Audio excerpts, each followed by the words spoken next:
যখন বেশি দুঃখ হবে অন্তরে, অন্তর বেশি ব্যথিত হবে, অন্তরে প্রচুর পরিমাণ কষ্ট হবে, কোনো প্রকার চিন্তা করা ছাড়া, কারোর সাথে আলাপ আলোচনা করা ছাড়া যাই নামাজটা বিছান, রবের দরবারে সিজদায় চলে যান। সুবহানাল্লাহ।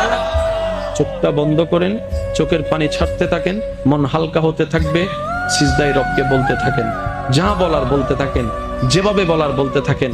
মনে রাখবেন আপনার সেই মনের বেতার ভাষা হতে পারে আপনার রক্ত বুঝবে না, আপনার ভালোবাসার মানুষ বুঝবে না, আপনার প্রিয় মানুষ বুঝবে না, কিন্তু আপনি যেভাবেই বলেন না কেন আপনার প্রত্যেকটা শব্দ আপনার রব্বুল আলামিন বুঝবে।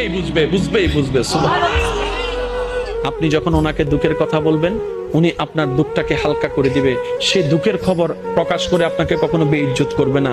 আর আপনি যখন সুখের খবর পেয়ে রবের দরবারে সিজদায় চলে যাবেন, তখন আল্লাহ তাআলা খুশি হয়ে আপনার সুখটাকে আরো বাড়ায় দিবে। লা ইন শাকারতুম লা আযীদান্নাকুম আয়াতের উপর আমল হয়ে যাবে। আপনি শুকরিয়া করতে থাকবেন, সুখটাকে বাড়তে থাকবেন, সুখের কথা বলতে থাকবেন, রব্বুল